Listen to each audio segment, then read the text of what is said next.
Thank you. Well, we may not have had a synthesis paper on this topic, but Judith and Richard have certainly given us a lot to think about in this session. So please join me in thanking them both.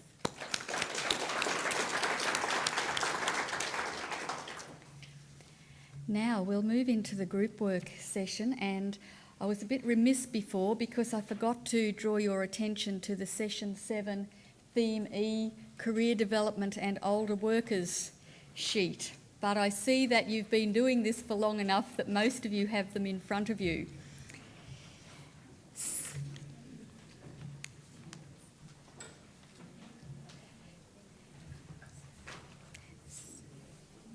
So,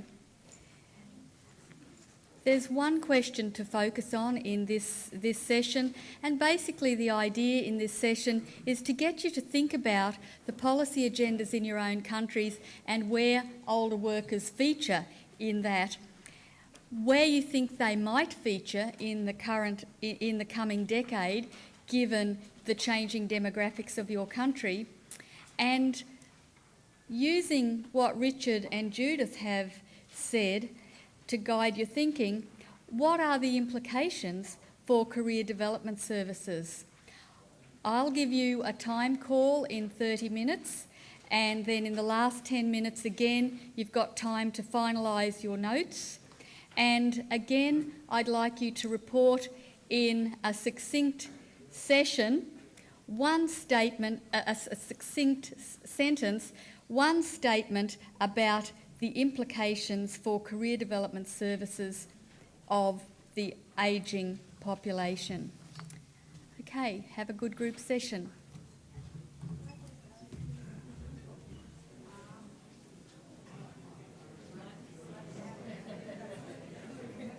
Hey, quickly. Thank you.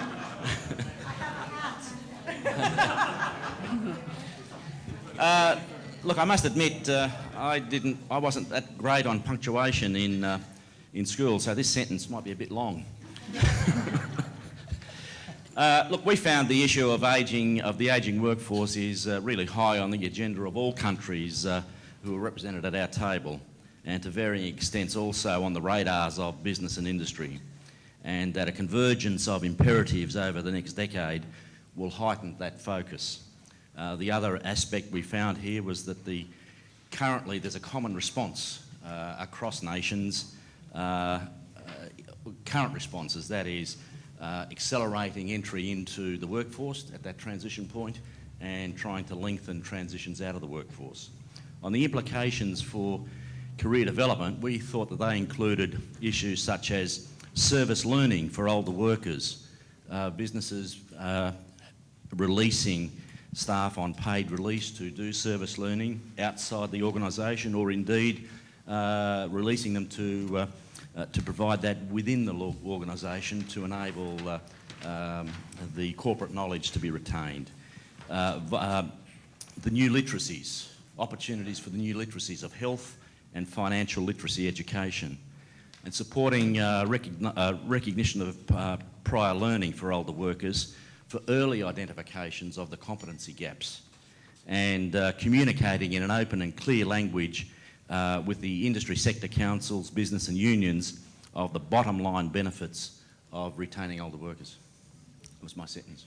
A good sentence too, Tony. Thank you. Okay, I think we're moving on to table 5. Oh, table 6, can we go? Yes. Oh, table 6. We had quite a varied discussion, and we in our group had quite varied demographics and sort of economic situations. But as we sort of drew our conversation to a close, what we really were reinforcing was a strong link between the policy in terms of where do older workers contribute, the research and evidence around what those people need, and the needs of the country to really inform the delivery of services.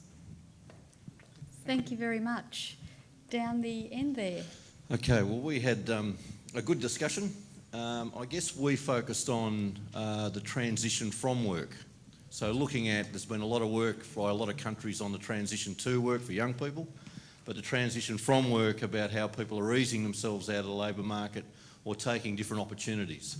So we had lots of semicolons here in terms of our list, so it's a long sentence, but our issue was around really looking at an integrated service that picks up issues like financial advice, particularly impartial financial advice, giving people career options, particularly innovative ones, and looking at their skills, looking at options to do with part-time and voluntary work, and particularly combinations of those, recognising that some people will in fact have to work because they haven't got superannuation or access to pensions, so therefore it's an imperative. There's an assumption that in fact people may not have to work, but in fact they do for financial reasons.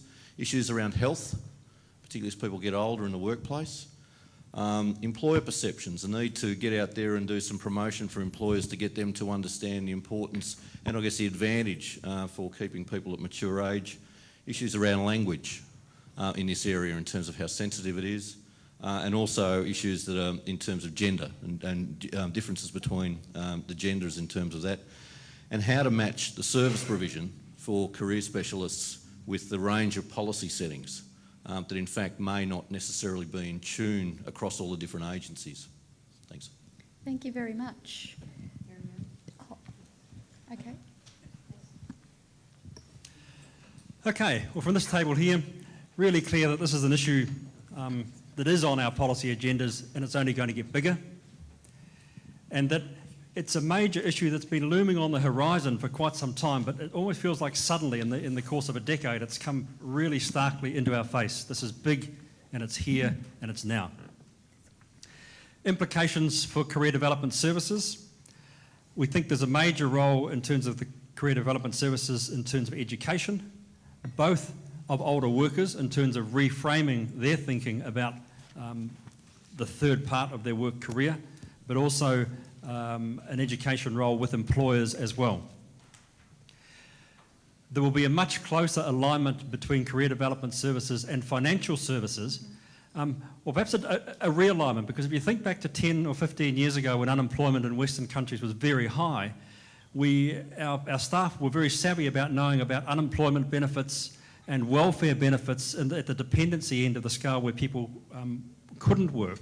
Now that alignment's going to shift to actually having a much better knowledge of financial services and financial management for people who are managing towards retirement. So like a shift really, rather than something completely new. Big implications in terms of career practitioner training. If this is a role we're going to have to take on, then we need to think about what training people are being given in preparing for the role, and also for us in terms of recruiting people within our own staff in terms of being reflective of the group that we'll be working with. And finally, significant implications in production of careers information and job type information in terms of the kinds of models, the kinds of people we put in those information, whatever form, paper or web-based information, in terms of models that actually strike resonance with older workers. Thanks, Lester. Russell. Quite a few of the things have already been mentioned, but some of the things that we came up with was that a lot of older workers probably are not aware that they need information until they get to a very critical point, or after the critical point when they needed the information.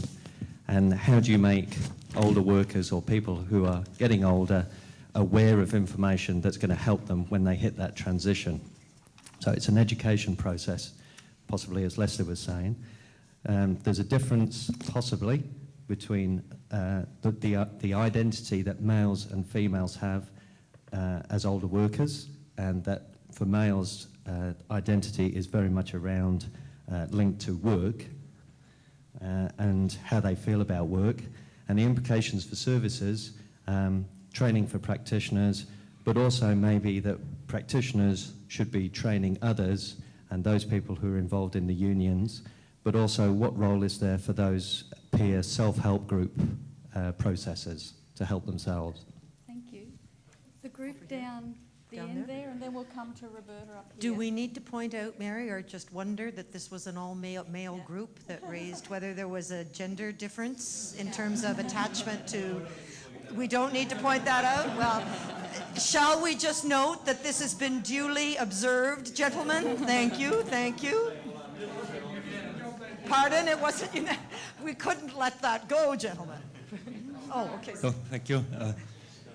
I don't have a senior card like Richard, but I come from a country, from Austria, in which the half of the population in my age is just retired.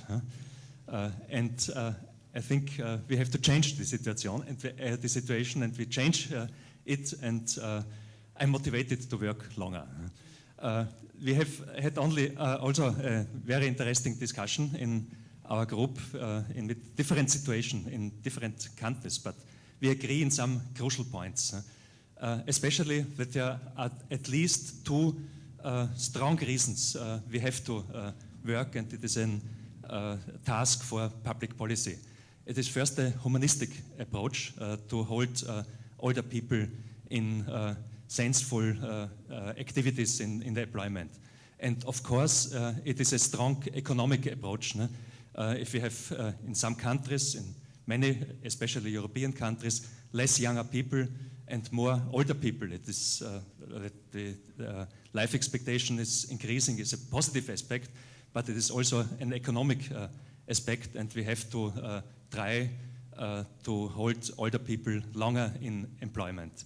And there are some activities and some tasks for public policy, at least two main lines. First, to change the structures, for example, for the pension system and the curve of earning during the life, to make it attractive for people, for older people to stay in employment, and to make it attractive for employers to hold older people in employment. And the second is to work and to invest in awareness in the society, awareness in the employers, and the awareness of older people to stay in employment and in job. Thank you. Thank you very much. Group 1, Roberta. I thought it was interesting that we were at a table that represented countries that on the surface would seem to be fairly similar. We had Ireland and Scotland and Australia and the US and Canada, and yet we found real differences in our thoughts about retirement, where we were at with the issues in our own country, even what we thought might be a reasonable retirement age. There was huge difference, and so I'm very much like your group, Lester. It's like we knew it was coming. We've been watching that demographic blip forever, and then all of a sudden we're noticing it now. So we took the same approach as most other groups, that we thought this has to be comprehensive. It has to be holistic.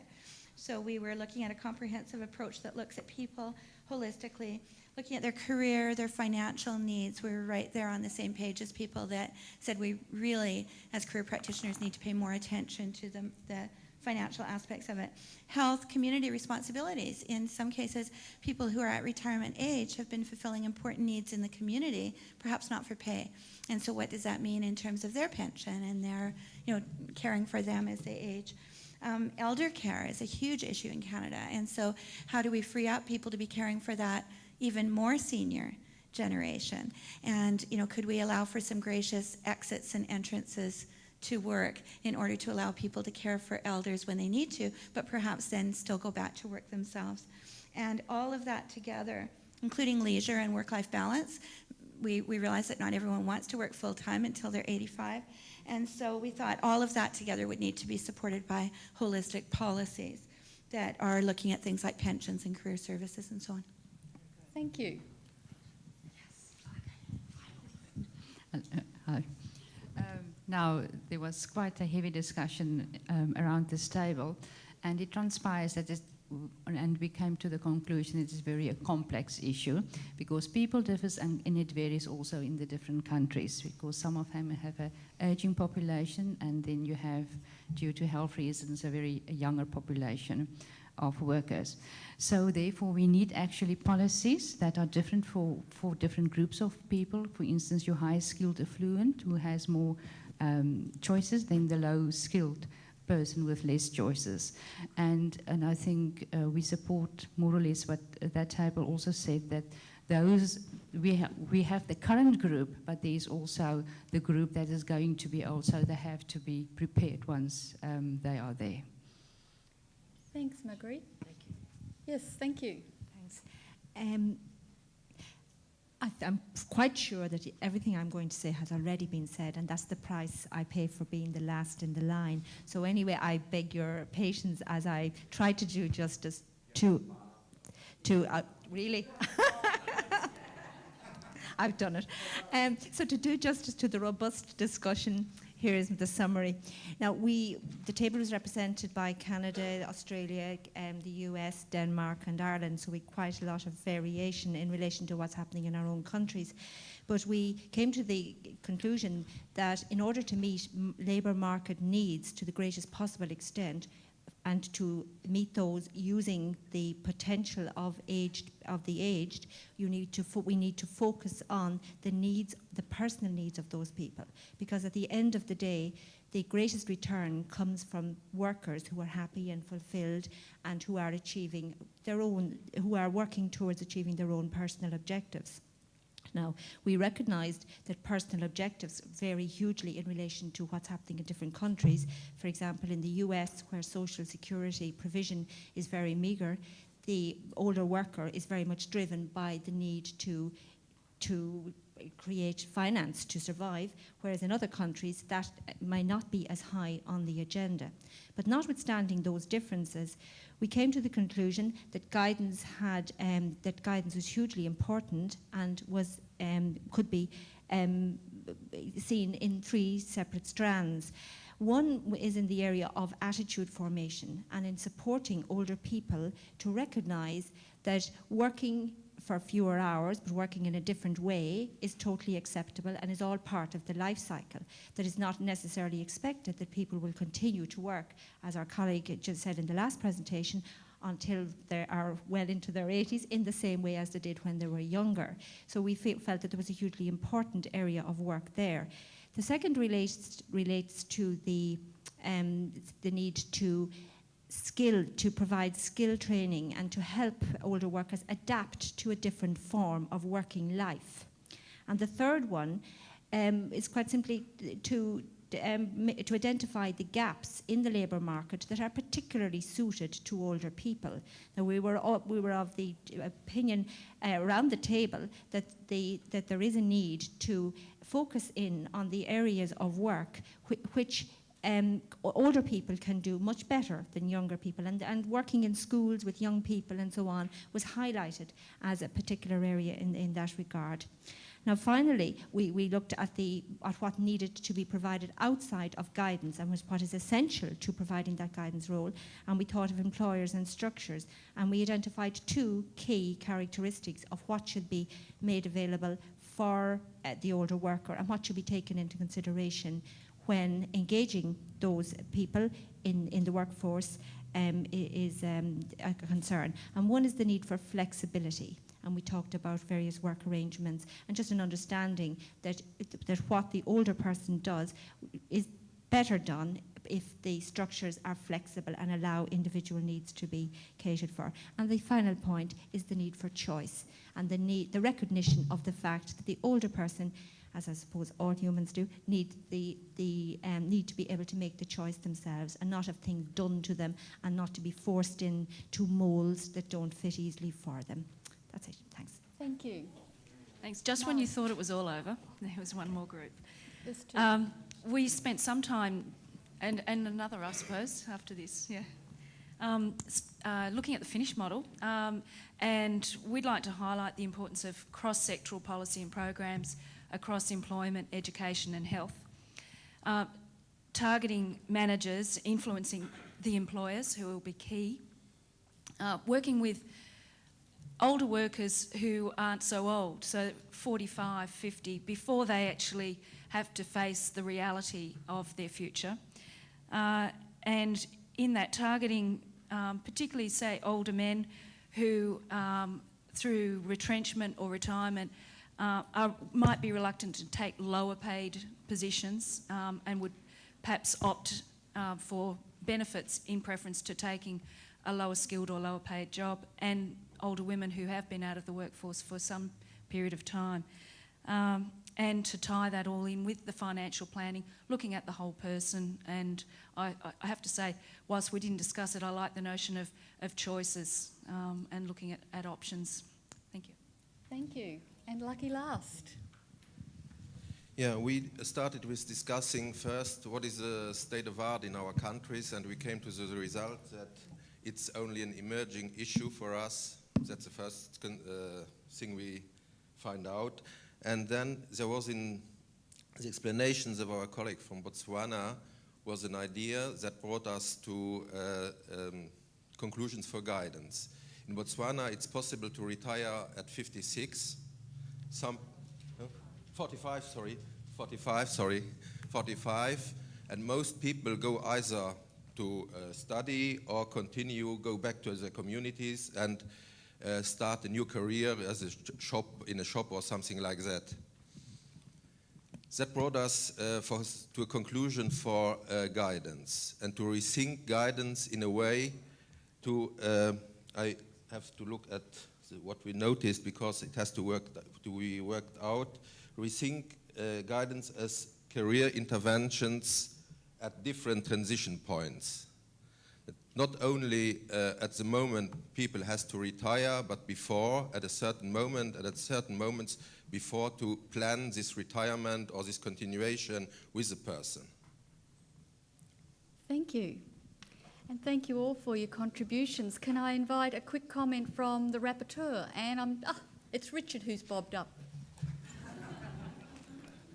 I'll have to tell you about another Australian word later on called to cop something. I've copped this. I think this is actually probably one of the most coherent and focused discussions of the ones we've had so far, because, I mean, what I heard is very, very similar messages from all of the groups, and I find myself at a little bit of a loss as to what to say, because it seemed that some of the sorts of threads that I'd got out of the discussions that I sat in on have already been put on the table by those of you who've said something. I mean, there was a lot of discussion about two things. I mean, everyone seems to agree that the issue has got two sides, both those to do with attitudes and those to do with barriers, and those to do with structures. You tended to focus the discussion a little more on the barriers in relation to attitudes and structures. But I think there was also some very positive material that emerged about opportunities to improve structures and to address attitudinal issues. One thing, of course, that was very, very common, which appeared in your feedback and in the groups that I sat in on, and which will gladden Miho's heart, is that everyone seems to recognise that skill recognition is a very central issue. Recognition of skills not only in a formal sense by educational institutions and employers, but the process of having older workers themselves recognise what sorts of skills and potential they actually have. The point has already been made by somebody that the question of bringing together career advice and financial advice is not only one that's unique to older workers, but it also applies to other age groups. It seems to me that there are opportunities of addressing that, but in more than one way. I mean, people have talked about the need for career guidance workers to be trained, but there are other options. I mean, one is to train financial advisors and to treat them as, if you like, paraprofessionals. It's not only a monopoly of the career guidance occupation. Another option, of course, is teamwork, co-location of services, very much in the way that the medical profession co-locates things like physiotherapy services and general practitioner services so that you have, in essence, a one-stop medical shop. And there could be good opportunities, particularly in those countries where there is a private market for career guidance services, to think about ways of co-locating financial advisory services and career guidance services. Another option, of course, is to avoid the problem of lack of either one or other person having the right required knowledge and skills by automating it. And I'm sure that RIMO, in conjunction with Jim Sampson, will see a great opportunity here to start writing software that integrates career counselling and career advice with financial counselling. I'm very serious about this one. Another issue which I think is very important, in which both attitudinal and structural factors are important, is access to learning and access to education. But I think it's no coincidence that we have enormous differences between countries such as, say, Italy and France on the one hand, and New Zealand and Norway and Australia on the other, in adults' access to tertiary education. That is not a coincidence. I mean, in countries like France, part of it is due to quite rigid attitudes about the ages at which it is appropriate to learn. But on the other side of the coin, there are very important structural initiatives that have been taken in countries like Norway to make it possible for older workers to engage in learning, and for them to be financed in a way that means they don't have to, if you like, pay back loans over a period that makes taking out a loan impossible, if you see what I mean. And there are initiatives like the University of the Third Age that also can be taken at a policy level in order to help people to constructively engage in both learning and work as they reach that point of transition from full-time work to retirement. Thank you. Thanks, Richard, and thank you all for your participation in this session. It sounds again like it's been a very rich discussion. Could I just remind the group monitors, and I know you don't need any reminding, about the sheets and putting the table number on the sheets, and I'll just hand over to Peter to conclude the session. Thank you. Thanks very much, Mary. I think it was an excellent session. Could you just please give some applause in the usual way? Thanks.